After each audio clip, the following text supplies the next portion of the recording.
Sejam todos bem-vindos ao quarto episódio do Elevado Podcast. É uma honra poder ter todos vocês aqui conosco. Estamos muito felizes hoje. Felipe vai apresentar o nosso convidado dessa noite. Nosso convidado, a gente sempre traz amigos, né? É verdade. Sempre na mesa, sempre tem amigos. É verdade. E esse é um amigão de longa data, é um pastorzão, é um pai, é um conselheiro tutelar e um homem, sim, apaixonado por Jesus. É nosso grande amigo, pastor Maurício Rafael. Seja bem-vindo. Muito obrigado, meus queridos. Que bom estar com vocês aqui. Tem um tempo de mesa, um tempo de conversar, de falar de Jesus, né? É isso aí. O Felipe me convidou e falou: Felipe, vamos falar de quê? Vamos falar de Jesus. Então, já tô com roupa de ir já. Roupa de Já domingo. tô pronto. Já tô pronto, vamos Roupa da embora missa. falar de Jesus. O ruim é parar de falar, né? É verdade. Mas começa, a gente vai embora. Caraca, se a gente começar a puxar as histórias lá, esse fio é comprido, né, meu Vai irmão? longe, não vai? Meu Senhor amado. Quanto tempo? Já 20 anos eu devo te conhecer, eu acho. Pra Eu mais, acho, Maurício. Caramba, eu acho, mais de 20 anos já, Cris. Mais de 20 anos. Eu tô com 23 de igreja embaixada, de convertido. Ah, então é por aí. Você veio logo na sequência, veio no vácuo já. Eu acho Então tá que aí, sim. 22, 21 anos. Eu a conheço há 15. É, 15 anos. Eu tô que aqui. benção. Pai amado. Mas é isso aí. Pô, pastorzão, agora conta pra nós o seguinte. No elevado aqui, a gente sempre vai lá, né, cavocar lá pra começar a história sabendo como foi a conversão. Desde quando eu era pequenininho lá em Barbacena. É, lá, desde lá de Barbacena.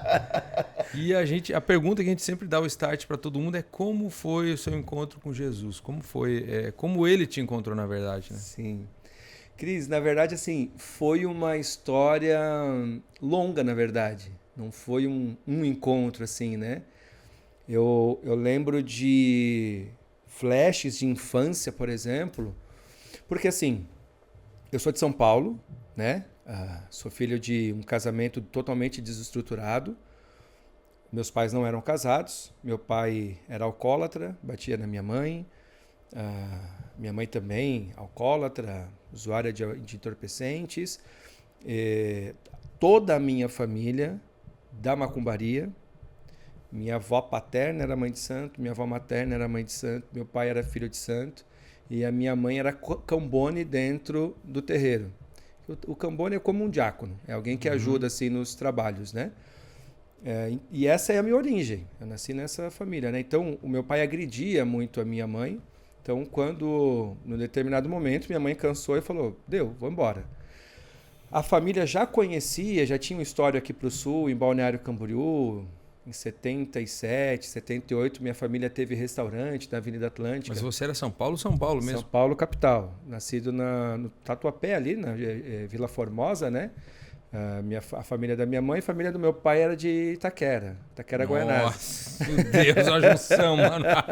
Era. A minha mãe, assim, a minha família era classe média alta em São Paulo, né?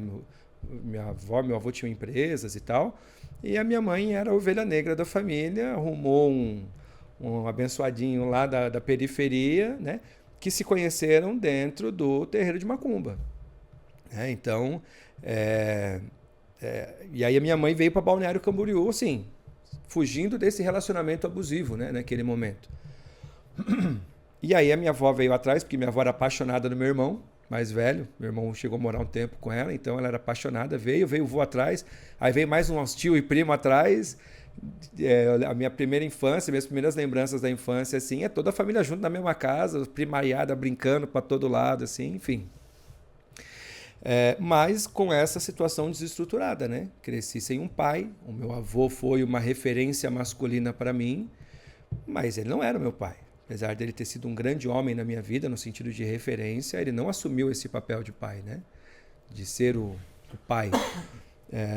E aí eu cresci. E eu lembro dessa fase da infância, uma vizinha de rua convidar minha avó para ir numa igreja lá em Blumenau, porque havia pouquíssimas igrejas em Balneário, né? Depois a gente vai estudando mais a história da igreja em Balneário. Havia pouquíssimas igrejas mais tradicionais, comunidades mais fechadas, né? Mas eu lembro dessa vizinha, a dona Helena, né, mãe da minha amiga Elaine, que era evangélica e levava, fez o convite. Então, a gente ia num ônibus e eu acredito que era da igreja quadrangular. E a sua avó era mãe de santo? Era mãe de santo. Mas nessa época aqui em Balneário ela já tinha abandonado muitos trabalhos, assim, né? Então, muito raramente, eu acho que talvez ela sentia umas saudades e ia num terreiro lá. Algumas vezes eu fui com ela. Mas ela é praticante. A gente tinha altar em casa, né? As entidades lá, tudo.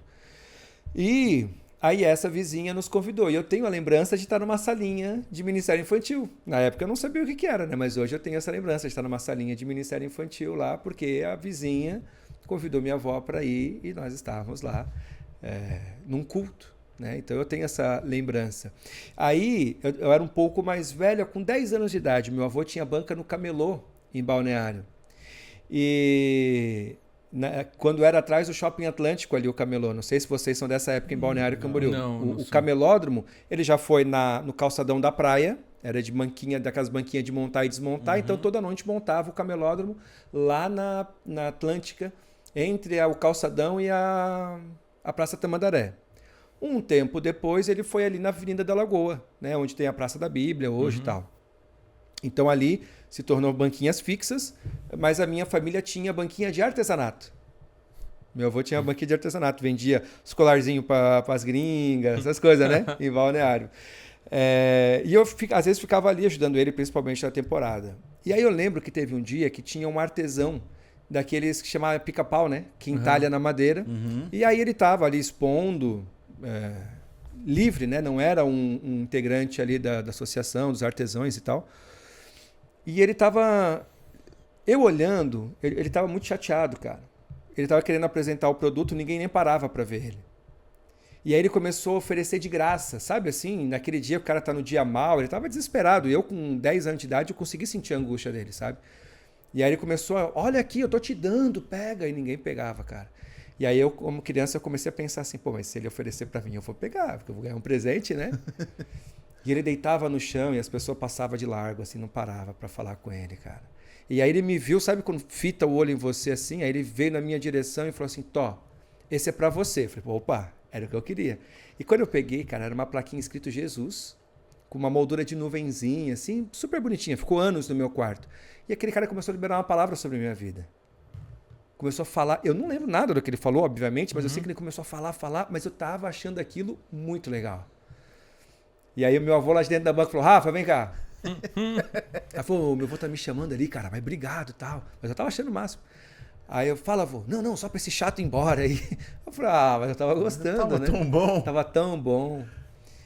Então assim, por isso que eu falo que é uma longa história, porque eu vejo em pequenos momentos sementinhas sendo plantadas na minha vida, no meu coração, né?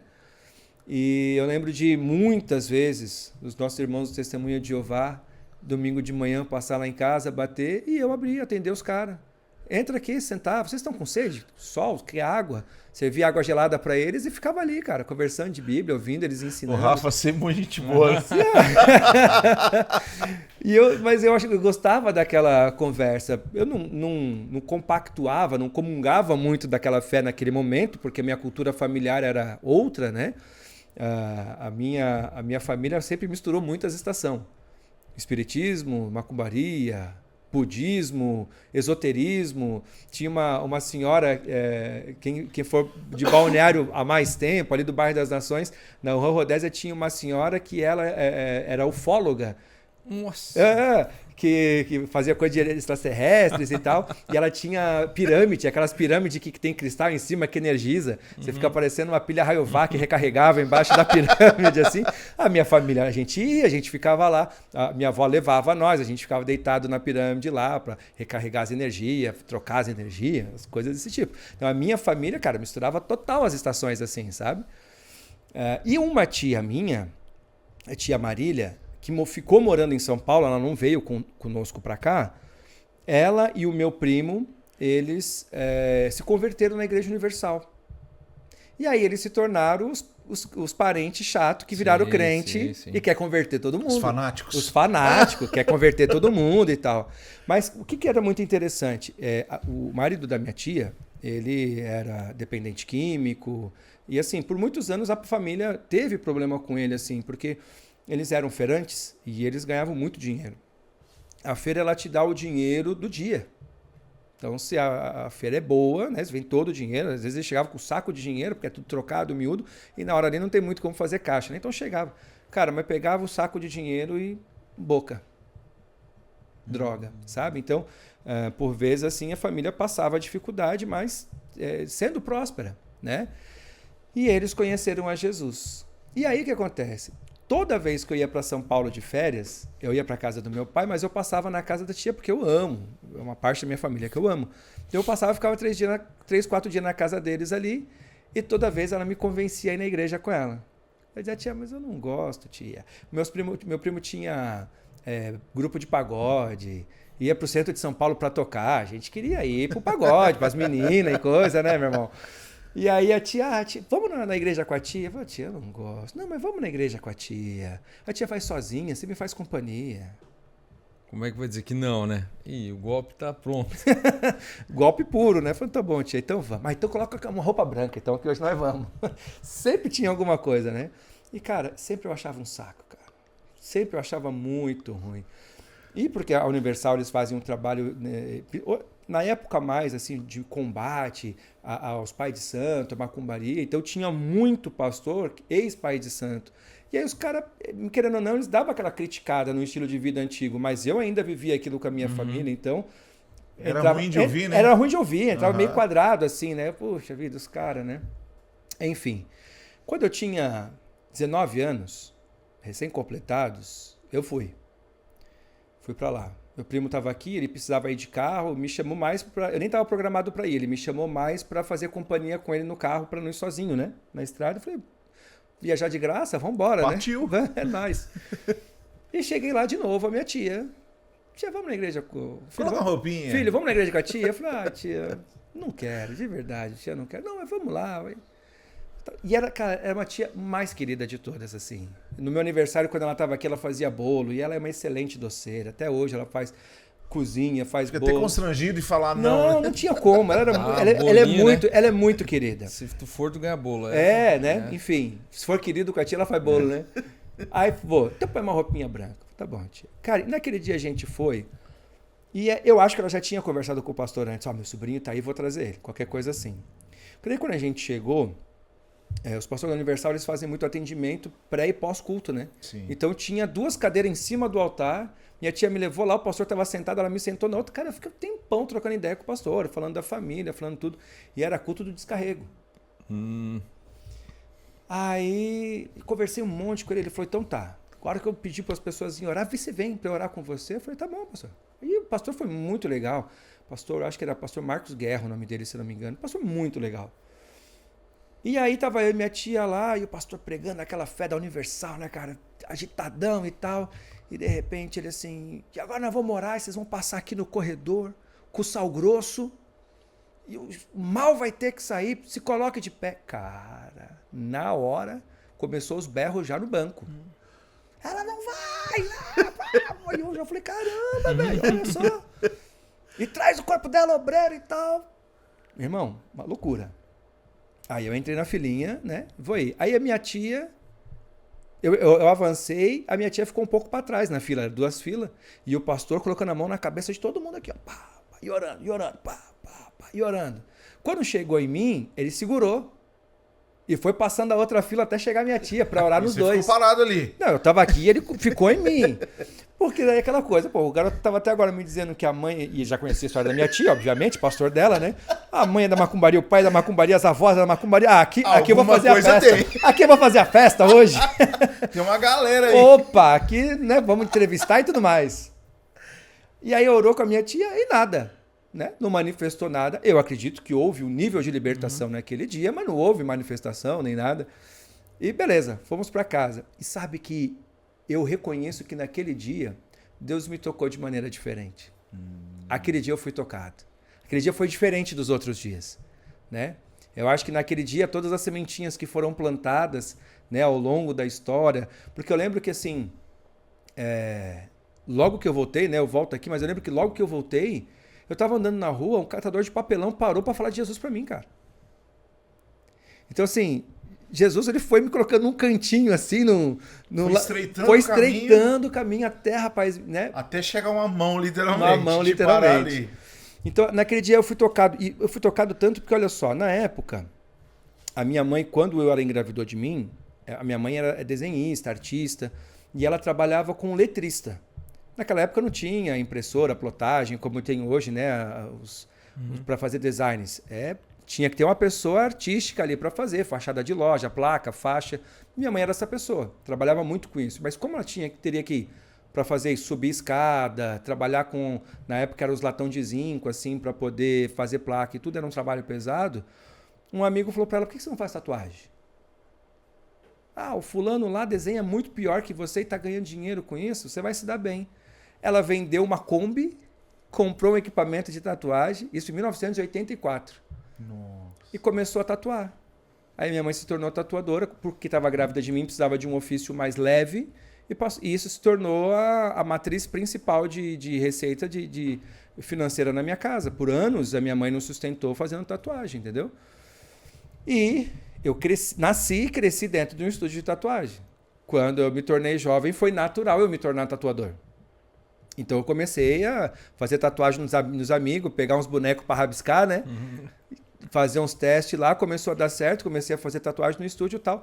Dessa vez, quando eu tinha ido para São Paulo, eu levei meu equipamento de tatuagem para tatuar os primos.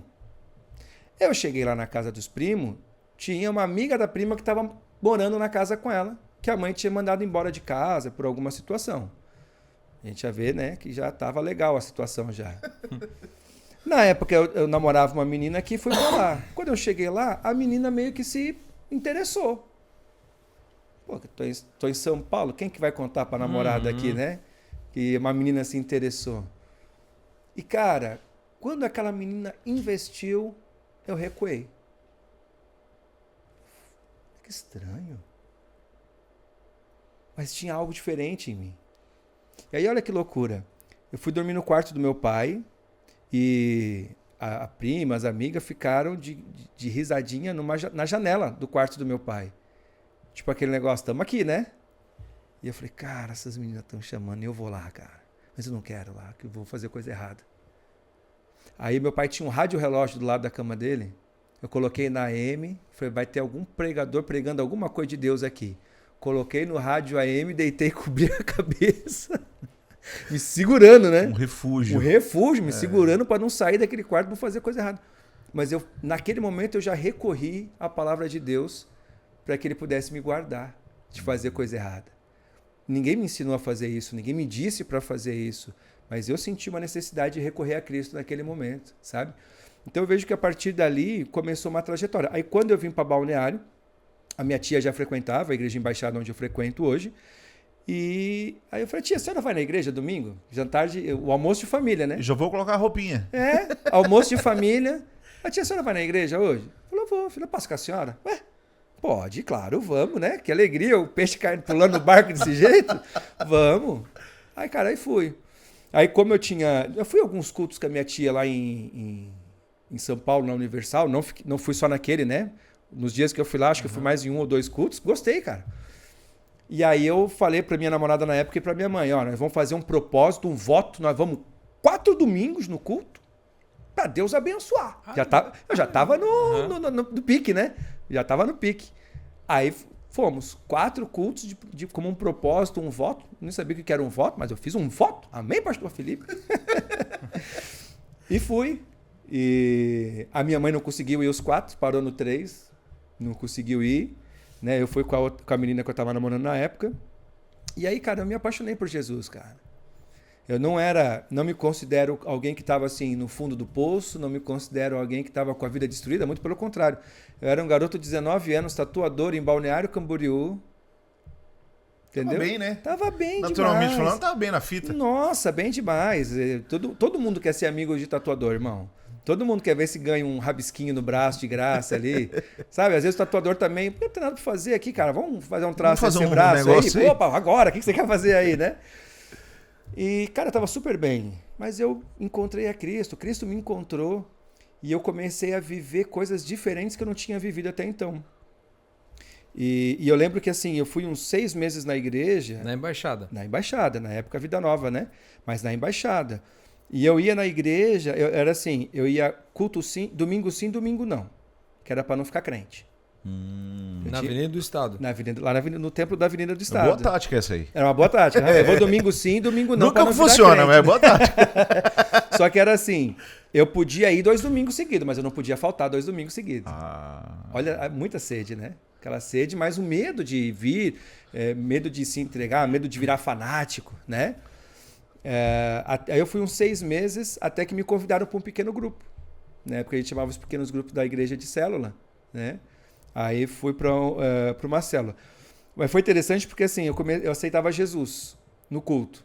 Vamos fazer oração para aceitar Jesus. Quem quer aceitar Jesus, levanta a mão, vem aqui na frente. Cara, todo culto eu aceitava Jesus e ia lá na frente para encher fichinha. Aí um dia no almoço de família, minha tia falou, filho, é tão bonito você ir lá na frente, vai quantas vezes você quiser. Só não preenche mais a fichinha que o pessoal não sabe mais o que faz com as suas fichinhas na igreja. E que célula que você começou aí? Aí que é o negócio. O que acontece? Quem era o teu líder de célula? Rapaz, Cris, tanta gente me ligou para eu ir para a célula. E aí eu dizia assim, o que é? É célula. Ah, tá. Quando que é? É na quarta, às 8. Ih, não vou estar podendo ir. Infelizmente, ir para Laloei, não vou. Né? Sempre uma desculpa, cara, não ia.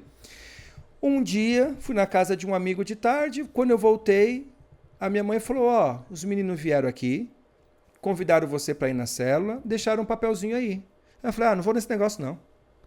Aí a minha mãe, mas por que você não vai? Os meninos vieram aqui convidar você, vai lá. Eu falei, a senhora não vai, mas quer que eu vou. Aí eu falei, eu vou também. Pra você não ser, mas pro outro pode. Ela falou, não, mas eles vieram aqui visitar você, né? Foram tão queridos, vai lá só para retribuir mesmo. Eu falei, eu vou, mas também foi o seguinte, coloquei a calça mais larga, tênis de skatista, calça rasgada, pochete, boné. Bom. Eu quero ver se esses caras vão querer eu lá também. E, cara, cheguei lá, nunca fui tão amado. Quem que tinha ido lá em casa? O Jonas. Qual Jonas? Joninhas. Tá brincando. Da Jaçanã. O Jonas que foi. Jonas. O Jonas foi lá em casa. Falei com ele hoje. Que coincidência. Ele foi lá em casa me visitar, eu não tava. Ele deixou a célula num endereço na célula num bilhetinho. E fui lá. Cheguei lá, cara, nunca me senti tão amado num lugar. Fui bem recebido, foram atenciosos comigo. E perfil do Jonas também. Não, Jonas, cara, ele é só coração, para visitar, para consolidar, para evangelizar. Meu Deus, ele é extraordinário. E aí a célula, ela era estratégica, porque ela era no sábado à tarde. O horário é da hora. Aí o que acontece? Acabava, eles serviam um cafezinho e dali falaram assim, vamos pro culto dos jovens? Você já tava ali, irmão? Aí fomos pro culto dos jovens. Dali não larguei mais. Aí todo sábado eu ia para a célula e para o culto dos jovens. E todo domingo eu já estava indo para a igreja. Não ia mais domingo sim, domingo não. Já estava indo todo domingo. Então todo fim de semana eu estava na igreja. Todo fim de semana. Mais um tempo para frente, vai ter um retiro. O que é retiro? Não, você vai um fim de semana e tal. Aí você vai ser ministração. Tá, e que ano foi isso, Maurício? Eu fui no encontro com Deus. Eu converti final de 2022, fui no encontro com Deus 2003. 2002 eu converti, 2003 eu fui para o encontro. Esse ano agora vai fazer 22 anos, esse mês agora, fazem 22 anos que eu fui ao encontro com Deus, fui batizado, porque foi dias 19, 20 e 21 de setembro. Lembra até o dia. Porque dia 20 de setembro é meu aniversário. Então fica fácil de lembrar o dia. Aí, dia 20 eu fiz aniversário, dia 21 eu fui batizado e nasci de novo. Uau! Então, eu lembro até hoje. E ali eu tive uma experiência muito interessante com Deus, porque naquela época no encontro com Deus, a gente fazia o voto do silêncio. Então, fim de semana inteiro você não podia falar com ninguém. Só receber as ministrações. E era muito interessante isso, porque hoje a gente leva as pessoas para um outro nível, né? Todas as vezes que eu faço um encontro com Deus para levar jovens, levar a turma, o que eu faço? Eu não coloco mais a lei do silêncio, mas eu faço um desafio para que a pessoa sacrifique aquele fim de semana sem o celular. Não é obrigatório. Mas sempre que a gente explicava e fazia a proposta, todo mundo entregava o celular para ficar aquele fim de semana desconectado. Naquela época a gente não era conectado desse jeito, né? Então, ficar sem falar com as pessoas seria mais ou menos o mesmo nível de sacrifício, né? E era meu aniversário, eu não podia contar para ninguém que era meu aniversário. Aí eu falei assim, eu estava um momento de oração, à tarde, assim, eu falei, Deus, hoje é meu aniversário. Ninguém aqui sabe. O Senhor sabe o que é meu aniversário. Então, é o seguinte, eu quero um presente do Senhor. O Senhor é meu pai? Eu quero um presente. Amém. Em um determinado momento ali que vem as cartinhas, vem os presentes, e chegou para mim um pote cheio de chocolatinho, do chocolate que eu mais gosto, do Kisses. Cheio. Falei, nossa, eu namorava na época, falei, ela que mandou, que legal, né? Fiquei super feliz. Aí quando eu cheguei, a primeira coisa que eu falei, obrigado pelo chocolate. Ela falou, que chocolate? Eu também quero, mas não tô sabendo. Falei, não, deve ter sido o Jonas. Então foi o Jonas. Na hora eu falei isso, então foi o Jonas, tudo certo. Falei, Jonas, obrigado pelo chocolate. Falei, irmão, de nada, mas não te mandei chocolate nenhum, não. Very good, mas não fui eu. Eu fiquei very good. Né? Falei, cara, quem que mandou então? Uma hora eu vou saber, né? Quando chegou na reunião do pós-encontro, uma moça, não sei se você conhece, chamada... Pós-encontro. Pós-encontro. Né, aí uma moça no pós-encontro, não sei se você conhece, a moça chamada Micaele, falou assim, gente... Olha só! Falou, gente, alguém, por um acaso, recebeu um potinho assim com chocolate? Falei, eu recebi. Ela falou, tudo bem. Assim, por um acaso, tem ainda? Eu falei, só o potinho, né? Porque o chocolate era um potinho de vidro ainda, bonito, tal, tipo uma bomboniere assim. Eu falei, mas por quê? Ela falou, não, nada. É porque, na verdade, era de outra pessoa. Foi para você. Eu falei, o meu presente.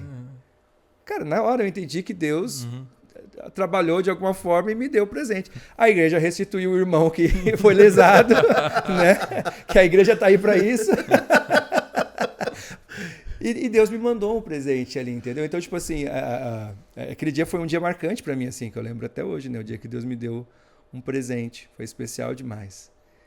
Caramba, tu é da época do pós-encontro ainda. Pré-encontro. Acho que tinha uns 3 ou 4 pré-encontro para fazer. Aí vinha o encontro, depois tinha pós-encontro. O pré-encontro é um muro. O encontro é aquilo que Deus derrama sobre nós.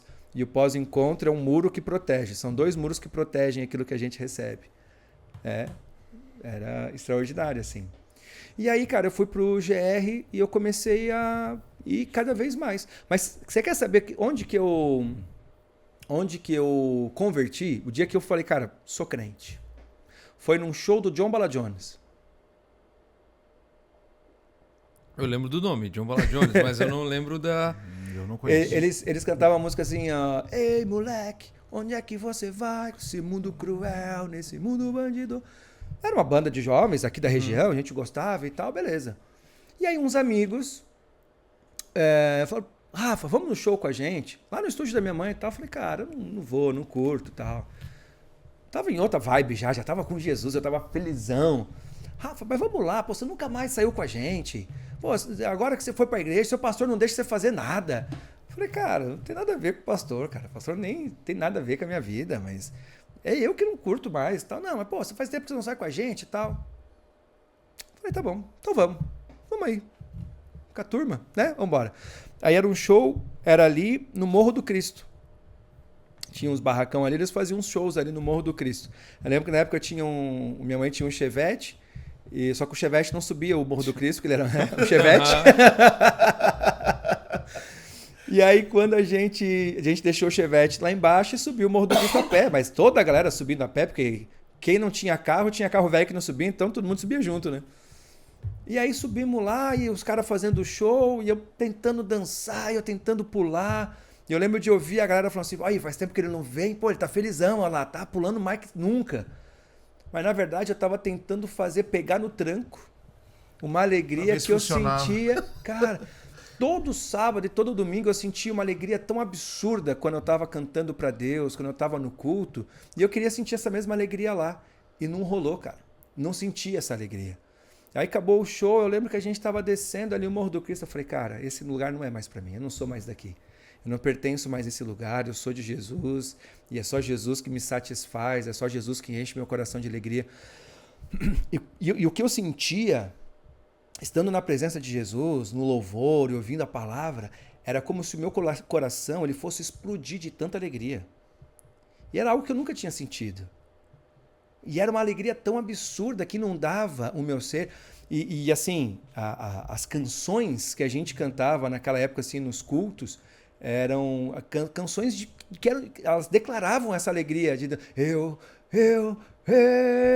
quero é Deus. E tinha, a igreja inteira fazia a mesma coreografia, seguia as meninas da dança que estavam dançando lá e a gente fazia a coreografia. Cara, era muita alegria, né? E eu não sentia mais isso ali naquele lugar. Então eu falei, não, isso aqui não é mais para mim. Aí, cara, eu senti totalmente deslocado naquele ambiente. Totalmente deslocado. Aí eu comecei a buscar cada vez mais Cristo, comecei a fazer as escolas da igreja, né? E nesse período foi muito interessante tudo que Jesus fez na minha vida. Porque no GR, na célula na época, né, teve um congresso na igreja, foi o primeiro congresso de igreja que eu fui, que estava aqui uns missionários do Canadá. Acho que era Randy Clark o nome deles. Kennedy Reagan. Não, era Randy Clark. Tinha dois pastores, era o Randy Clark e o outro não lembro. E o Jonas me levou. Ele pagou minha inscrição para eu ir no congresso. Só que assim, meu irmão, os caras eram penteca total. Entendeu? Avivalista, os caras. Eram os caras do Fire? Do Fire. Ah, não acredito. Eu tava nesse culto, pô. Você tava? Tava. Cara, e eu tava lá assim. Só que o que acontece? O cara pregando em inglês, o tradutor, eu tô aqui, tô ouvindo o que o cara tá falando, beleza. De repente, irmão, o cara parou de pregar e começou a orar. A igreja inteira, os caras começaram a chorar. E eu falei assim, acho que o que ele falou foi emocionante para essas pessoas. Mas para mim, não foi, tá tudo certo, tudo tranquilo, né? Vou respeitar o momento dos caras aqui. E tô aqui, de boa. De repente começou um... nada a ver, tô emocionado com os caras aí, né? Tá tudo certo. Cara, comecei a chorar e do nada... Não consegui controlar. Incontrolável. E do nada, eu vou de joelho, cara, engatinhando até o altar e me deito no altar. Irmão, ninguém me ensinou, eu não fui em nenhum lugar que as pessoas falaram, você tem que ir até o altar, toque na ponta do altar. Nada. Mas instintivamente, sei lá, uma atração de Deus, eu fui até o altar, cara, e ali... E o Jonas me apelidou de japonês, porque ele dizia que eu parecia um japonês chorando. Mas ali, cara, Deus trouxe curas tão profundas ao meu coração. Curas tão profundas. Mas eu acho que essa noite foi algo que Jesus chutou o balde realmente, porque não teve... Assim, tu via a igreja em prantos, tu via o povo alarmado, tu via todo mundo... Eu vi minha mãe sendo curada nesse culto. Foi nesse mesmo dia? Nesse dia. Eu não sei se eles ficaram mais que um dia, mas ficaram alguns dias. Fui num dia. Cara, minha mãe tomou um fire tão forte, cara, que ela foi jogada por baixo das cadeiras, assim, sem os caras encostar nela. Cara, o que acontece? Esses caras, Felipe, no dia que eles vieram, tinha um irmão seu, assim, cara, grandão. Mas um irmão que ficou mais tempo no forninho, assim, sabe? Vamos falar a real. O cara era um monstro, é um negão gigante, né? Um negão desse tamanho assim, cara. E aí ele vinha orar pela galera, eles oravam em inglês, os caras são canadenses, então ele vinha assim, more fire, more fire. E ele começava a orar. Cara, a galera, irmão, o povo todo jogado pela igreja, povo deitado, povo recebendo o poder de Deus, foi assim um avivamento extraordinário. Mas naquele dia... eu comecei a chorar e eu não entendia. Não era uma coisa que eu lembrei de uma coisa triste, eu lembrei, mas eu sentia que o Senhor estava trazendo uma cura profunda na minha alma. E os anos passando, eu comecei a entender algumas coisas, porque o Senhor ele vai tratando com a gente dentro dos nossos níveis, né? Uhum. Você vai andando com água pelo joelho, pelo tornozelo, pelo joelho. O Senhor vai te tratando naqueles níveis. Então ali o Senhor trouxe um nível de cura emocional. E depois o Senhor foi tratando um nível de cura emocional, mas no entendimento. Então, assim, existiam coisas da minha infância que eu não sentia falta porque eu não tinha. Nunca tive. Então, por exemplo, eu nunca tive um pai. Tive pai até os 3, 4 anos de idade. Então, de criança, de adolescente, eu via que, poxa, eu não tinha um pai para andar comigo na canguta, às vezes eu não tinha um pai para jogar bola, mas ok. Não era uma coisa assim que eu pensava, poxa, eu não tenho isso. E o Senhor, ele foi trazendo cura ao meu coração em relação a tudo isso. Sabe? Por exemplo, de ter a minha mãe. A minha mãe, ela é o que poderia se dizer assim, muito boêmia. Minha mãe gostava da balada, minha mãe gostava de beber, de curtir com os amigos. Então tinha dia de eu acordar às 7 horas da manhã para ir na escola e tomar café com a minha mãe que estava chegando da balada. A minha mãe alterada. maquiagem toda borrada, da balada inteira. E aquilo eram coisas que iam enchendo o coração, né? De sentimentos que uma criança, um adolescente não tem que viver. E ali o Senhor foi trazendo cura. E com o tempo eu fui percebendo que o Senhor foi curando a minha orfandade. Entendeu? O Senhor foi curando a minha orfandade. Tanto que no meu processo de conversão eu tinha muita dificuldade de entender Deus como pai. Deus é seu pai. Legal. Eu tenho um pai. Eu tenho um pai, mas assim, ele é super distante, não conheço. Nunca fiz um desenho de gravata para ele na escola. Entendeu? Eu tenho um pai, beleza. Tá longe. Como a nossa consciência religiosa já deixa Deus longe, né? Daquilo que eu vivi ao longo da minha vida. É Deus nas alturas, Deus lá longe, tá tudo certo. Então eu tive muita dificuldade de entender esse Deus pai presente. Bom pai que dá boas coisas aos seus filhos. Não tinha isso. Lembro de o Senhor trazer assim, algumas revelações nesse sentido, mas que só começaram a fazer diferença quando eu me tornei pai.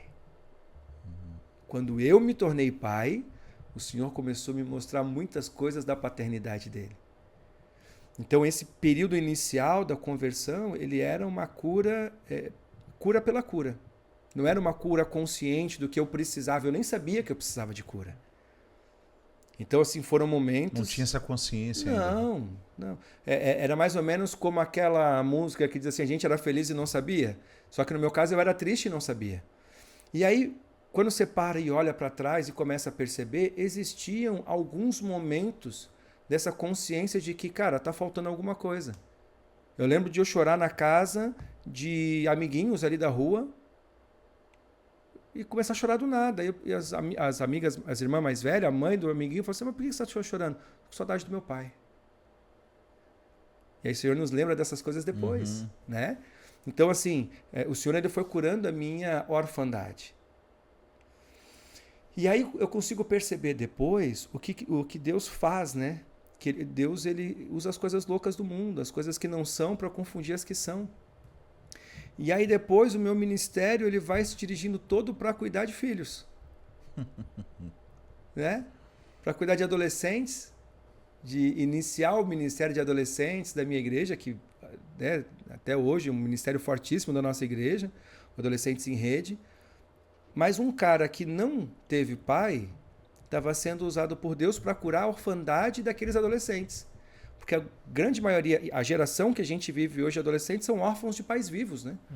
Os pais são vivos, os pais são casados, os pais estão em casa, mas os filhos quase não vê o pai. E quando tá junto, tá todo mundo com a cara no celular e o relacionamento paternal é muito fraco, né? E o Senhor foi me usando para curar isso.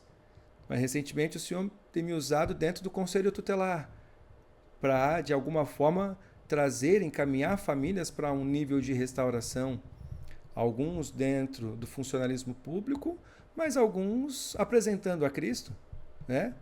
Porque eu sempre falo, os meus encaminhamentos são todos encaminhamentos oficiais, para órgãos oficiais de atendimento. Mas nada me impede de confessar minha fé para aquela pessoa e dizer, olha, a minha esperança está nisso. E de apresentar Cristo a algumas pessoas ali, né? Então eu vejo assim essa obra de Deus de pegar um garoto com uma família desestruturada, com uma orfandade e usar para poder curar a orfandade. E uma coisa muito tremenda, cara, que eu vivo até hoje. Olha, já não estou mais no Ministério de Adolescentes ali, efetivamente, há uns 10 anos. Até hoje eu estou casando adolescente que eu cuidei lá. Agora em outubro eu tenho casamento para fazer do Gabi, que é irmão do Rafinha, que filmava junto com o Patrick. Rafinha Alemão? Rafa Alemão? O irmão dele, o Gabi, que era menorzinho que ele, mais magrinho, vai casar em outubro. Pastor, faz o casamento com uma alegria. Eu sempre acho que acabou, sempre tem mais um. Agora é eu. E como é que então, depois dessa caminhada, conhecendo a cada dia a Cristo, conhecendo a paternidade dele, já se tornando um pastor, hoje um homem, um pai também, um conselheiro tutelar. E como você lida hoje com aqueles que chegam a você, talvez com um histórico bem parecido? o que se apresenta a eles? Eu apresento Jesus. Mas tem aconteceu assim comigo, você chama para perto, qual o modo? Felipe, Como você aborda? Uma coisa que eu gosto muito de fazer com as pessoas é ouvir a história. As pessoas elas têm uma carência hoje de serem ouvidas. Dá uma liberdade para alguém e fala assim, escuta, se preocupa com o tempo não, mas me manda um áudio. Cara, você vai receber áudio de 10 minutos, de 15 minutos das pessoas. Porque as pessoas hoje, elas são educadas. Então elas não querem incomodar, elas não querem perturbar. Mas quando você dá à pessoa assim, liberdade, e eu dei o exemplo do áudio, mas obviamente a conversa melhor é a tete, Sim. né? Que as pessoas mais têm necessidade. Então quando você dá a oportunidade, abre um espaço para a pessoa, para você demonstra interesse real na história dela, no que ela está vivendo, cara, para as pessoas isso é uma oportunidade única. Hoje, ninguém quer ouvir história de ninguém, cara. Meu irmão, eu tenho os meus problemas, meus BO para resolver, meus boletos estão me esperando lá em casa. Tô tão cheio de mim mesmo que Tô não tão tem cheio, tempo para você. né? Então, assim, quando você fala assim, vamos tomar um café? Vamos. Aí você chega no café lá, a pessoa acha que às vezes você quer resolver alguma coisa, fala, não, quero conversar com você. Então, hoje, por exemplo, eu tenho um GR de homens, né? Já transicionei, estou na terceira geração, já pastoreei adolescente, já pastoreei jovem, agora vou pastoreando homens. Então, eu gosto muito de fazer isso, cara. Vamos tomar um café? Vamos. E é o que a gente está fazendo aqui. Fala para mim aí. Qual que é a tua história? Aí a pessoa começa... Meu irmão, sabe? E na verdade, isso foi muito o que eu vivi. Quando o Jonas me chama para ir na célula, que eu chego lá, o Jonas me ouviu muito. A célula era no sábado à tarde, o culto dos jovens era sábado à noite e o culto da família era no domingo. Naquela época só tinha um culto da família, né? No meio da semana eu falava assim, cara, não tem nada de igreja para fazer, não tem nada de Jesus para fazer aqui. Eu ia lá na casa do Jonas, ia bater lá. Uma sede de Jesus assim. E eu ia lá e ia fazer o quê? Aí o Jonas falava, entra aí, vamos conversar. E aí, como é que você tá? E aí eu começava a falar da minha vida, cara, e começava a chorar na casa do Jonas. E eu lembro que ele dividia o apartamento com um outro irmão, jovem, né? Dividindo o apartamento, os dois estavam na célula. De uma vez eu estava conversando com o Jonas e eu comecei a chorar, mas assim, chorar com força. E o Jonas orando comigo, de repente chegou o rapaz que dividiu o apartamento com ele, com os pais dele. E eu, cara, eu tô chorando aqui, cara, você tá maluco. Aquela vergonha, aquele constrangimento. Aí fui pro quarto do Jonas lá pra dar uma secada nas lágrimas, dar uma recuperada. Abri a porta, tchau, fui embora. Mas eu tava lá, cara, tinha alguém me acolhendo. Você entendeu? Então, hoje, a humanidade, as pessoas, elas têm uma carência de atenção. Que é algo que antigamente, para a sociedade, era tão tranquilo você ir fazer visita na casa de alguém, né? A gente vai lembrar das nossas mães irem na casa de alguma amiga. Ó, vamos lá na casa da fulana fazer uma visita. Sim. Você não fala nada, você não pede Não nada, faz você não fiar, come assim, nada. Uma instrução Tinha antes um de chegar protocolo, lá. né, cara? Se te oferecer, não pede de Não novo. pega, recusa. Mas a gente ia, e assim, se tinha criança, se tinha os meninos lá, a gente brincava com os meninos. Se não, a gente ficava sentadinho do lado aqui, ouvindo a conversa dos adultos. E não podia falar não podia se meter na conversa dos adultos. Mas você estava ali naquele ambiente, não tinha uma TV ligada, não tinha um rádio ligado, era conversa. E o ser humano foi feito para ter relacionamento. E hoje a gente não tem mais essa realidade. Então, quando você se dispõe para alguém, para ouvir a história da pessoa, para ouvir os problemas dela, para ouvir as mazelas, as frustrações, as tristezas, as alegrias, meu irmão, as pessoas elas amam isso, sabe? Uma realidade que eu vejo aqui na nossa cidade, as pessoas não gostam muito de visita. Aqui não é muita realidade. Mas se tomar um café, se tomar um suco, às vezes eu chego antes no GR, normalmente eu saio muito depois, porque sempre alguém fala, Maurício, podemos conversar? Claro, querido. E eu já sei, meu tempo ali vai, entendeu? As pessoas precisam disso, Felipe. E ali é a oportunidade que a gente tem, porque a pessoa começa a te falar.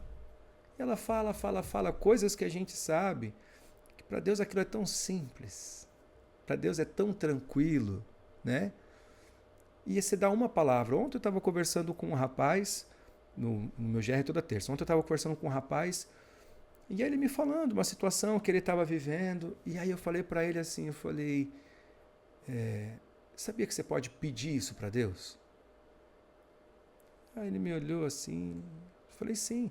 O seu coração, ele tem que ter espaço para crer que Deus vai fazer. Não como uma utopia cega, absoluta, não, Deus vai fazer, porque eu fiz voto, porque eu já fiz, porque eu já falei e tal. Não. Mas como aquele homem que chega para Jesus e fala assim, se tu podes, purifica-me.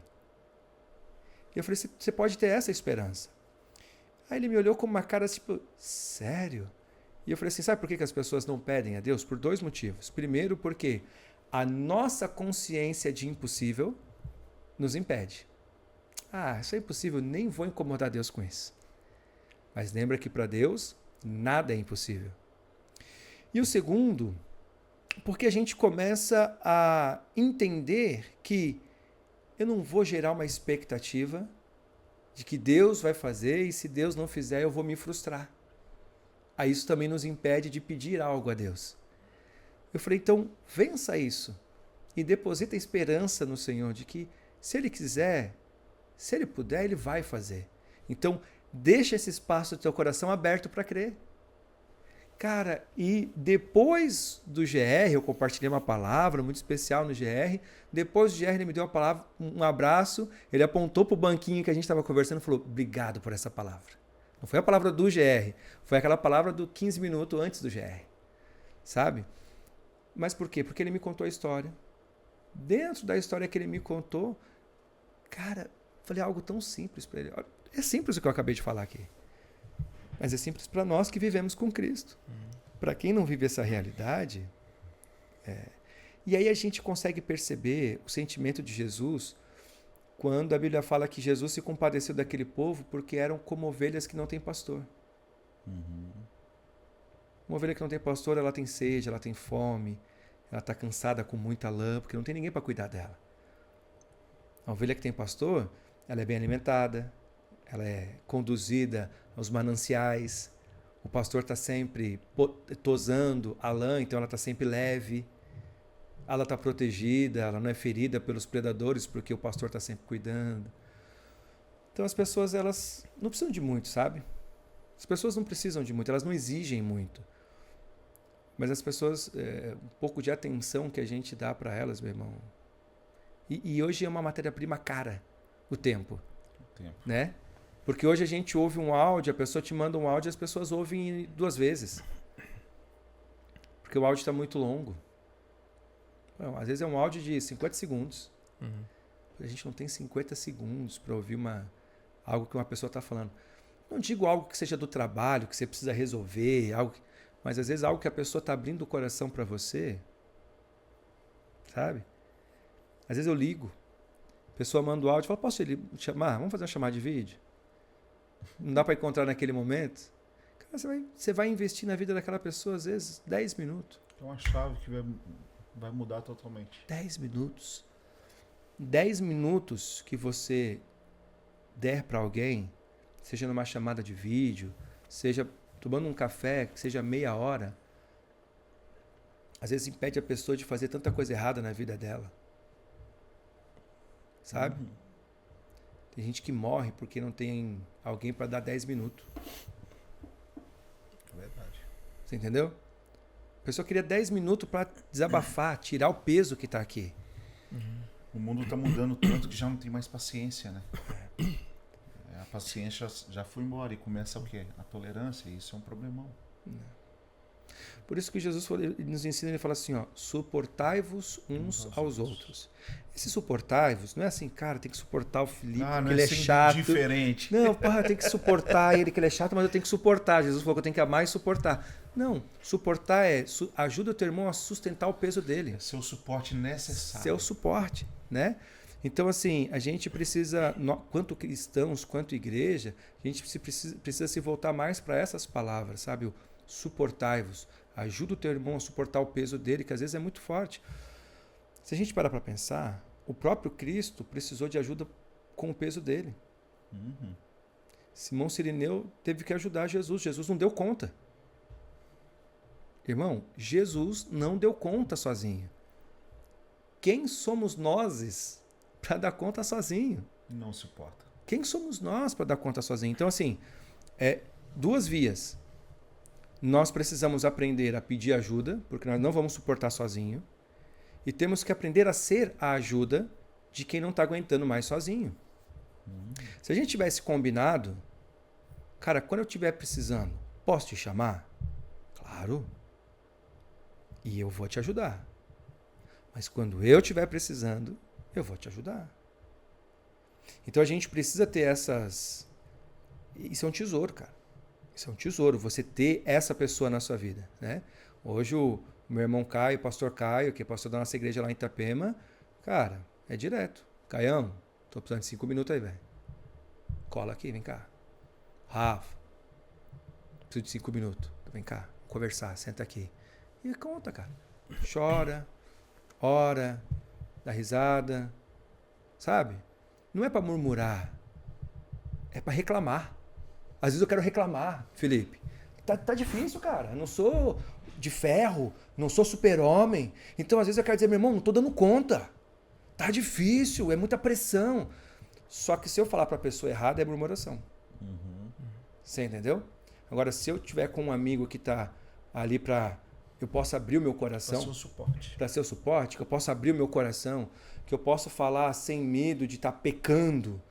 Você tá entendendo? Vou falar.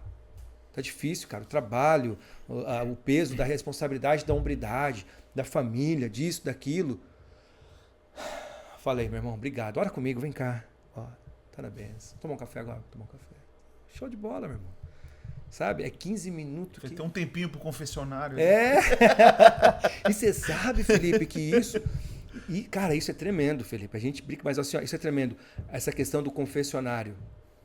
Existem coisas que os nossos irmãos católicos fazem como prática, que por causa do preconceito evangélico, a gente fala, isso aí não é de Deus. Sim. Mas a Bíblia nos ensina, confessai os seus pecados uns aos outros para que sejais curados. Ou seja, eu tenho que me confessar. Essa prática faz parte da vida cristã, mas isso foi abolido do evangélico. Eu faço isso, vamos entrar no confessionário. Vamos lá, vamos conversar. Deixa eu confessar minha fraqueza, deixa eu confessar meu pecado, deixa eu confessar a minha frustração. E você sai dali, irmão, pronto para ir para a guerra, vamos para cima, né? Isso é bom demais. E é isso, Felipe. A forma como eu mais apresento Cristo às pessoas é ouvindo. Mais ouvindo que falando, por incrível que pareça. Tem um grande pastor, o Cristo também conhece, se chama Lucas Marques. Ele é um chileno, um cara precioso, assim. E ele fala que mais que unção para falar, nós temos que ter para ouvir. Porque o falar é muito fácil. Você joga na mesa o que você acha que sabe, às vezes você nem sabe tudo, mas você joga na mesa ali. Agora o ouvir é diferente. Porque ouvir é você se submeter abaixo daquele que está declarando alguma coisa. Então, mais que unção para falar, eu tenho que ter o quê? Para ouvir. Sim. E quando a gente ouve, sempre vai vir uma palavra de sabedoria também da parte do Senhor, que vai de encontro àquilo daquele momento. Né? Quando a gente fala dessa vida com Deus, hoje talvez tenha alguém ouvindo ou nos assistindo, que todos nós temos períodos, né? Aí você vê o nosso amigão Pedro, depois do Pentecoste, estava pregando valendo, mas chegou um momento da vida dele, Maurício, que talvez ele podia ter desistido, que é no momento da pesca milagrosa, ou na hora que, posso ir, Senhor? Pode, anda. Ele andou e afundou e, Senhor, eu vou morrer. Vou morrer num ambiente que eu até conheço, mas vou morrer. E Deus vai com a sua paciência amada e fala, cara, existe um momento da vida do Maurício, antes de ser o pastor Maurício, que ele falou assim, cara, não vou ter jeito, acabou tudo aqui, eu não tenho como sair daqui. E o Senhor, com a sua paciência infinita, vem Maurício, vem que eu vou... Não, acabou aqui ainda não. Teve algum momento assim? Cris, eu me lembro muito de um tempo em que eu fiquei na dúvida se aquilo que eu tinha vivido até ali, o evangelho era só aquilo. A igreja é uma coisa boa, a igreja ela é muito organizada, né? Temos as escolas bíblicas, temos os ministérios, né? O próprio apóstolo Paulo organizou muito a igreja para que a igreja tivesse, né, procedimentos, protocolos, enfim. Então, eu já tinha... Eu frequentava o culto, eu ia no pequeno grupo, eu tinha ido ao encontro com Deus, que era o retiro principal da igreja, eu tinha feito as escolas, eu estava liderando um GR. E aí eu fiquei pensando assim, Senhor, ok, eu já cumpri o protocolo todo. E agora, é isso? E isso por um tempo me incomodou assim, sabe? E o Senhor, ele falou no meu coração naquele tempo, falou, filho, você pode viver 1000 vidas, você não vai conhecer 1% de quem eu sou. E aquilo, assim, para mim, foi um impacto tão grande, foi um impacto tão grandioso, que me fez ter ainda mais sede de buscar, né? Mesmo agora com a consciência de que nunca ia aprender nada, né? Mas aquilo realmente virou uma chave para mim, assim. Eu comecei a buscar cada vez mais. Eu nunca tive esse momento, assim, de quase jogar a toalha. Nunca tive esse momento, assim, pelo menos não me lembro, né? Mas eu acho que essa revelação que o Senhor me trouxe, de que sempre existia uma cortina, então, quando o Senhor me mostrou essa revelação, ele me mostrou como assim que a Bíblia fala muito das recâmaras, né? E aí a gente vai imaginando o que a Bíblia fala. Então eu sempre imaginei assim, poxa, a recâmara é o quê? Tem um véu, tem um ambiente e um outro véu. Então eu sempre me imaginei assim, aquele véu abriu, agora eu acessei esse ambiente novo. Estou conhecendo algo novo da parte de Deus. Quando eu conhecer e achar que eu já estou dominando esse ambiente, aqui eu já estou expert, eu já estou folgado, Deus ele abre uma nova recâmara e tem algo novo para ser conhecido nele. Então essa consciência de estar sempre buscando algo novo da parte de Deus, acho que nunca me deixou falar assim, droga, não quero mais. Óbvio que a vida cristã, ela não é sempre uma linha reta, né? Então houveram momentos, principalmente no ministério, quando a gente lida com pessoas, a gente é uma via de mão dupla. Da mesma forma que a gente se dispõe a tocar as pessoas, a gente vai ser tocado, né? E às vezes o toque que a gente recebe não é legal, não é feliz, né? Nós somos feridos, pessoas que a gente cuida, pessoas que a gente dá uma oportunidade e tal, a própria liderança que está sobre nós, porque é um relacionamento humano, né? Em família, no lugar onde você nasceu, cresceu, conhece todo mundo desde que você nasceu, que você ama. De vez em quando dá umas tretas, rola uns BO, né? Então você imagina numa comunidade que é externa, né? Que você foi enxertado. A igreja que eu faço parte, a Igreja Embaixada, eu estou lá faz 23 anos. Eu conheci Jesus na Universal, mas de férias. Quando eu voltei para a vida real, eu entrei ali e nunca mais saí. E óbvio que isso, dentro desse período, várias situações são vividas, né? Eu lembro muito do pastor José dizendo o seguinte, que a igreja ela é como a Arca de Noé. Você lembra dessa? A igreja é como a Arca de Noé. A gente fala, mas por quê, pastor? Pensa na Arca de Noé. Todo mundo faz o desenho no Ministério Infantil, dos bichinhos, bonitinho. Cabecinha pra fora. Cabecinha pra fora, né? Agora pensa, a Arca de Noé não tinha janela, só tinha uma abertura. Tudo fechado com betume, circulação de ar pouquíssima. Cheia de bicho, molhado, fazendo suas necessidades. Imagina o barulho que aqueles bichos faziam. O cheiro de pelo molhado, o cheiro das fezes, da urina. Você tem um gatinho em casa, um cachorrinho, se não cuidar, o cheiro já é absurdo. Agora você imagina a centena de animais que tinha dentro daquela arca. Não era agradável estar ali dentro. Mas lá dentro havia vida, né? Lá dentro tinha salvação. Fora Lá fora era destruição. Então assim, e o pastor José ainda brinca, né? A igreja é igual à arca. Tem as antas, tem os burros, as cobras. Mas ali dentro tem salvação. Né? A arca, a igreja é esse lugar de salvação. Então, às vezes, e talvez quem não está nos assistindo está passando num momento assim que, às vezes, a igreja nesse momento não está legal. Né? Tem um relacionamento tá ruim com o pastor, com o irmão. Talvez você acabou de tomar um coice, né? Acabou de tomar um coice de alguém ali dentro. Mas é isso. E uma coisa que eu sempre falo, assim, às vezes as pessoas procuram e falam assim, não tô indo muito porque, briguei, tá chateado. Eu falei, tá. Você já brigou com a sua família? Já brigou com seu pai, com sua mãe? Aí você vai deixar de ser da família? Você vai sair de casa? Vai zerar eles do seu coração dessa forma, assim? Não, meu irmão. Aqui, ó. Ei, pai, brigamos, deu ruim, mas me perdoa, eu te perdoo, tá tudo certo, vida que segue, né? Então, alguns momentos, como igreja, como instituição, foram mais difíceis, mas a gente segue caminhando e seguindo a Cristo. Junto com os santos, entendendo a largura, comprimento, altura. Uma versão fala assim, mesmo que seja impossível. Você vê? A gente consegue, a gente continua assim. Não, a gente segue. Agora... o que eu acho mais maravilhoso assim na vida cristã, que eu acho que é algo que a gente precisa, a igreja hoje precisa, a igreja de hoje precisa muito, porque a nossa geração hoje ela é muito automática. Tudo. Antigamente você trabalhava o mês inteiro, você recebia seu salário na mão, você pegava as suas contas em casa, você ia na lotérica, pegava uma fila, você pagava, aí você pegava o dinheiro, você pagava o seu aluguel, você pegava o seu dinheiro, você ia no mercado fazer a compra.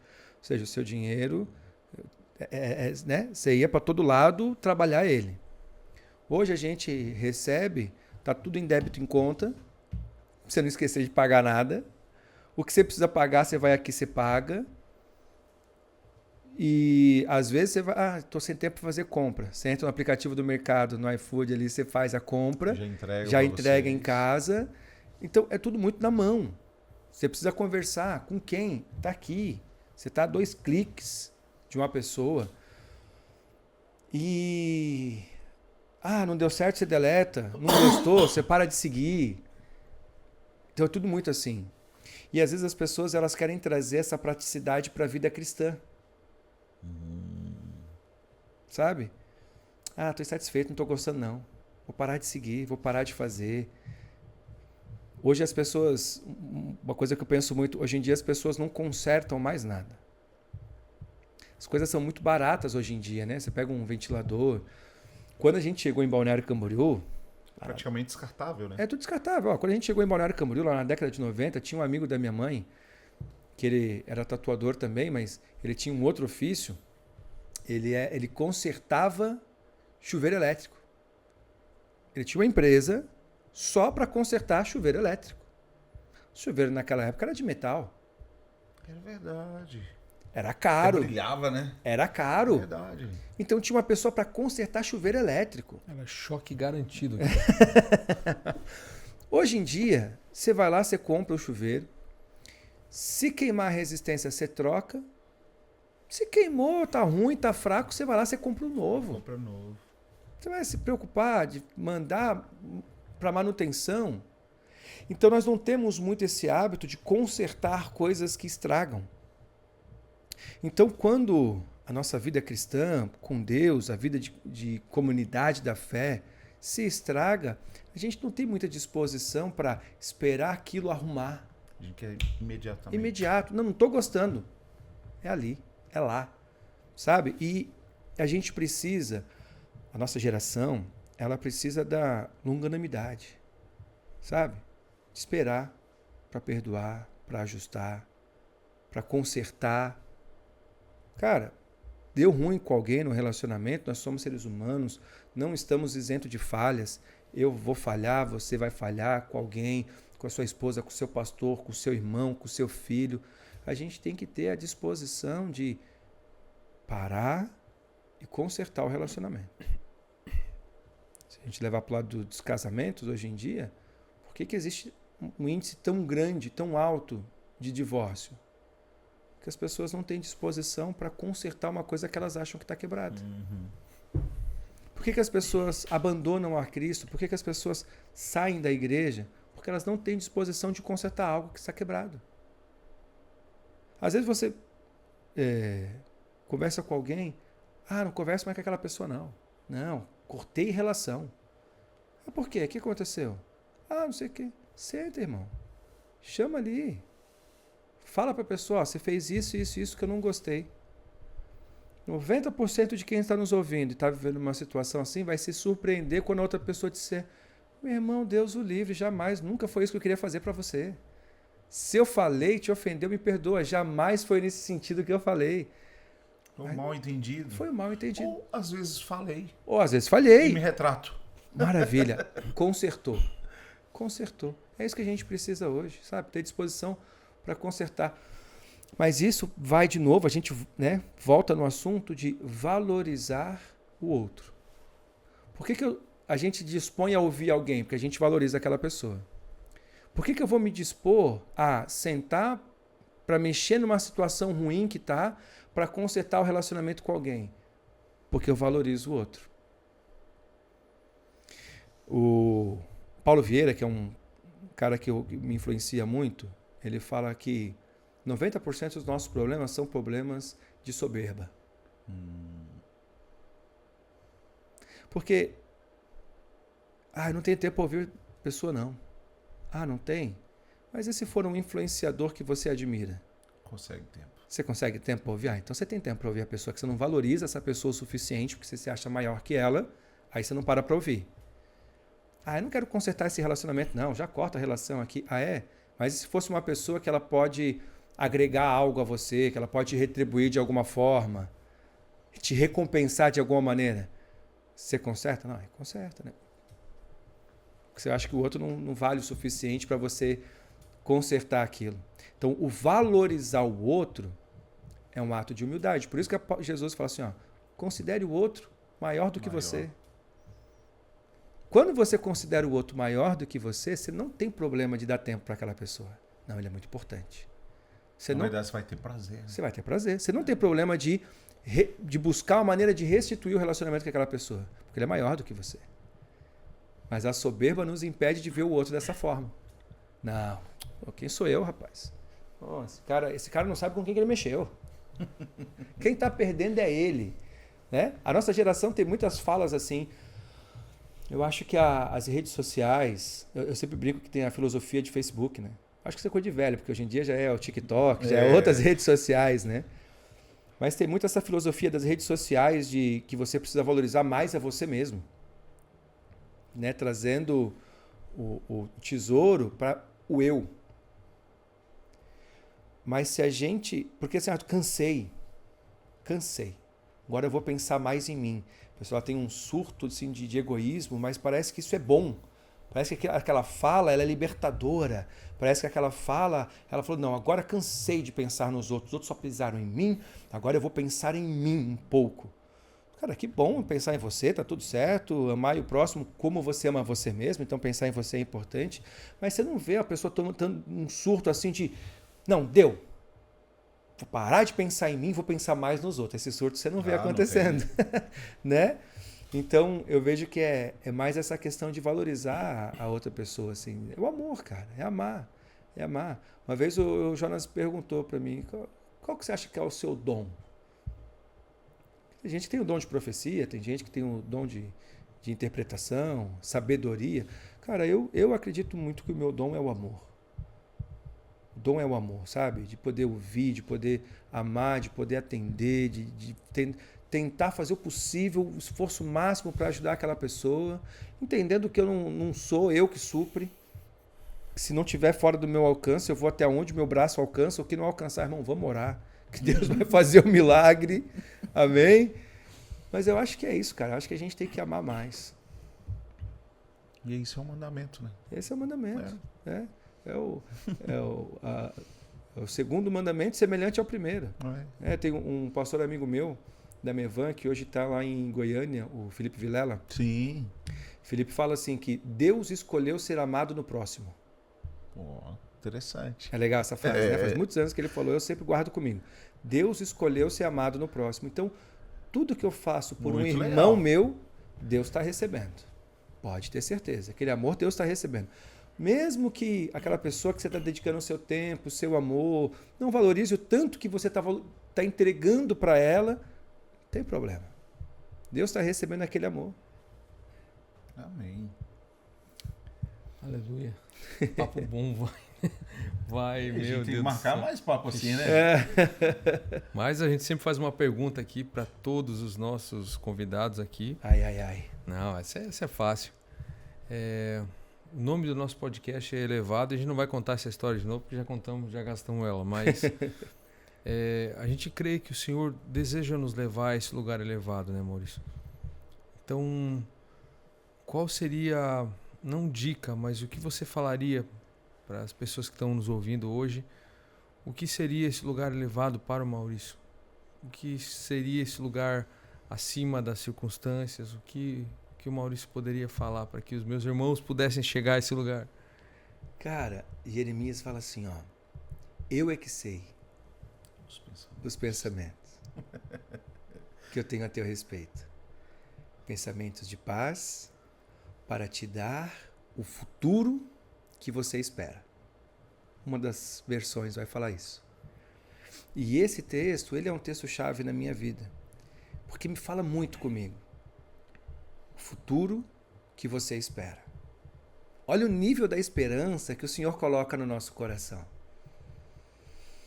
Então, qual é o futuro que eu espero? Eu que fui um cara que vivi uma orfandade, né? Uma situação familiar difícil. É que não dá tempo da gente entrar nos meandros, né, da história. Mas, assim, um sentimento de rejeição e de abandono, mesmo tendo uma família grande. Né? Eu era o filho da ovelha negra, da mãe solteira. O meu irmão mais velho, a minha avó era apaixonada nele. Então, não é conversa de irmão que fala, a mãe ama mais ele. Não, era assim. Era nítido. Era nítido. Por exemplo, vó, dá dinheiro para jogar fliperama. Dava lá R$5 pro meu irmão. Ô, vó, dá um dinheiro para jogar fliperama também? Tó, 50 centavos para você. Ah, eu era menor. Ok, né? Mas isso é um pequeno exemplo. Mas aquele garoto que sentiu toda essa rejeição, esse abandono, minha mãe viajava muito, porque Balneário naquela época funcionava verão. No inverno virava uma cidade fantasma, é uma cidade de veraneio.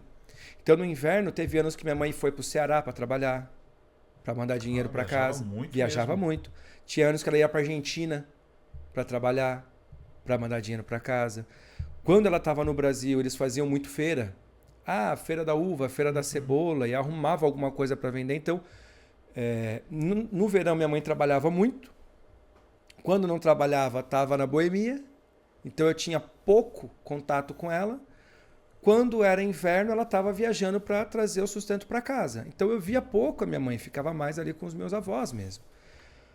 Então, a esperança que eu tenho no meu coração hoje, e a imagem que eu vejo é eu na cabeceira de uma mesa tão grande quanto essa, cheio de família em volta.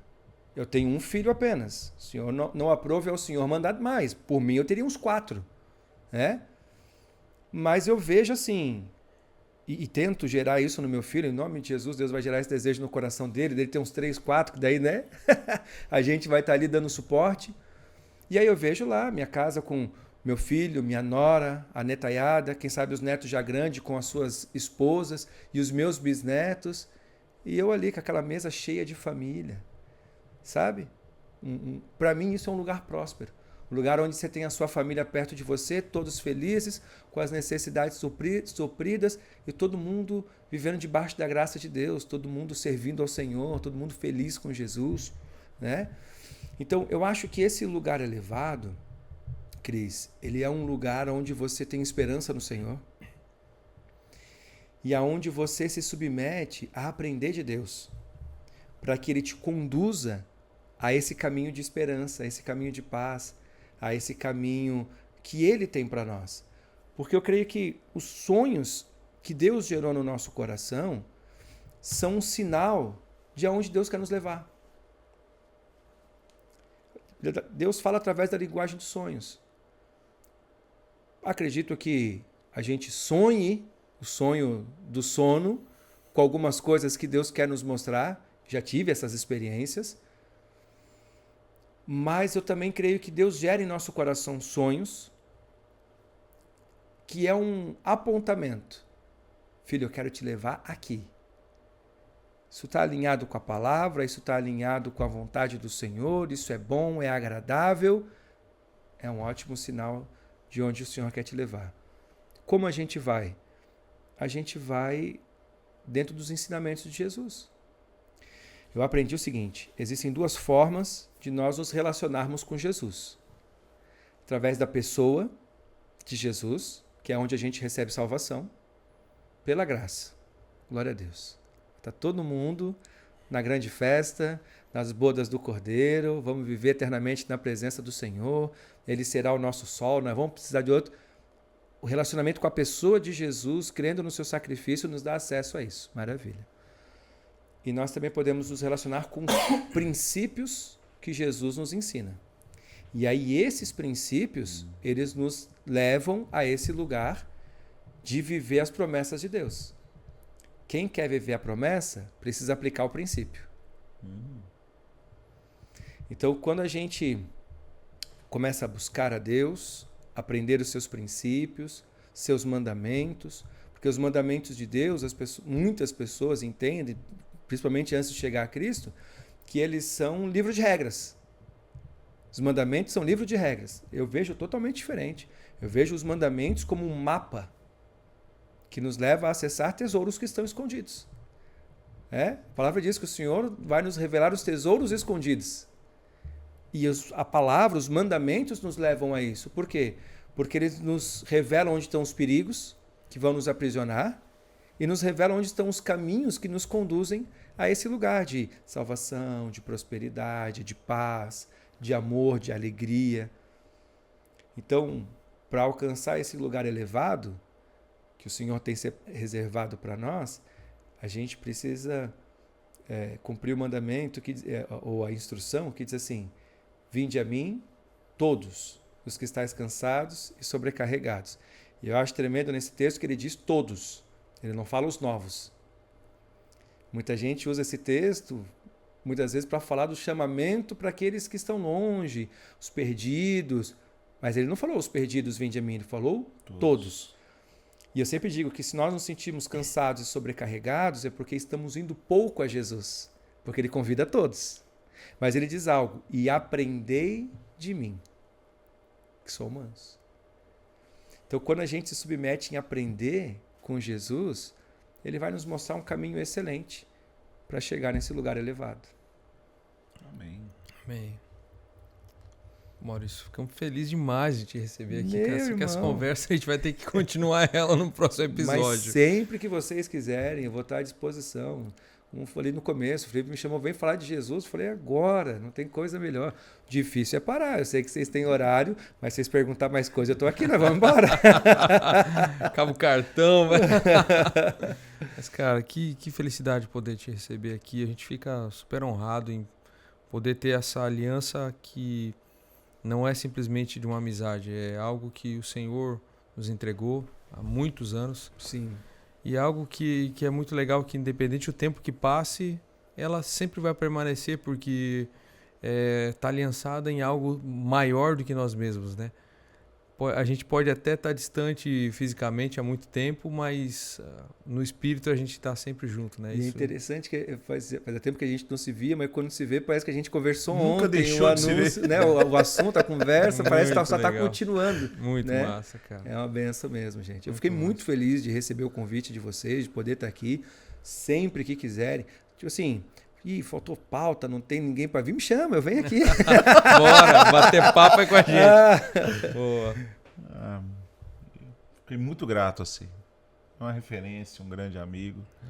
E que legal, né? Ser conduzido. Igual a gente falou, a gente sabe como começa. Sim. Mas como termina, A gente nunca sabe.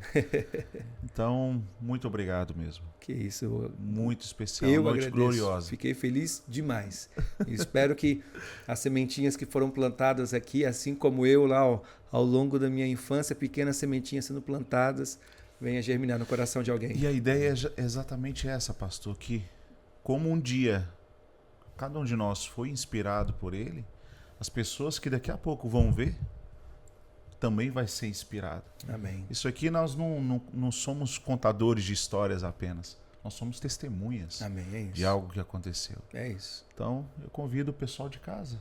Não só ver, mas como compartilhar isso. Boa. O pastor falou algo muito interessante, que Deus pensa bem ao nosso respeito. É. Cara, isso é incrível. Não é qualquer um. Não é o prefeito da cidade, não, cara. É o criador de tudo. Ele pensa bem ao nosso respeito. Então, fica a mensagem pro pessoal que tá de casa aí. É isso aí. Às vezes a pessoa está vivendo um momento difícil, está chateada consigo mesma, por atitudes que teve, coisas que falou, coisas que fez, por causa disso a vida está meio bagunçada. Fala assim, rapaz, mas eu sou um burro mesmo. Ei, calma. Eu é que sei os pensamentos que eu tenho a teu respeito. Não é o teu pensamento que importa muito, não. Eu que sou teu Deus, teu Pai, teu Criador, eu sei, e são pensamentos de paz, não de mal, para te dar um fim e uma esperança, que é outra tradução dessa mesma palavra, né? Então, o Senhor Deus ele quer nos dar um fim de esperança. E que possamos ter mais paciência uns com os outros. De ouvir, no falar, no abraço, na mensagem. E é isso aí. E eu quero aproveitar e mandar um beijo para minha esposa maravilhosa. Manda aí. Que olha que loucura, dentro dessa história toda eu não falei dela, rapaz. Pessoa tão importante da minha história, na minha trajetória, que me ajudou tanto. A gente casou muito novo, eu tinha 23 anos de idade. Ela teve muita paciência comigo. Então, Mariela, meu amor, um beijo para você, pessoa mais importante da minha vida. No próximo episódio ele vai falar de você. Ele vai contar a história. Pelo amor de Deus, me chama, porque no próximo eu tenho que falar bastante dela. O próximo faz os dois juntos. Boa. Maurício, muito obrigado mesmo, mais Eu que uma agradeço, vez. gente. Pessoal, fiquem ligados no canal que daqui a pouquinho vai ter mais vídeo para você. Deus abençoe e até o próximo episódio. Um abraço. Abraço, Tchau. povo! Deus abençoe.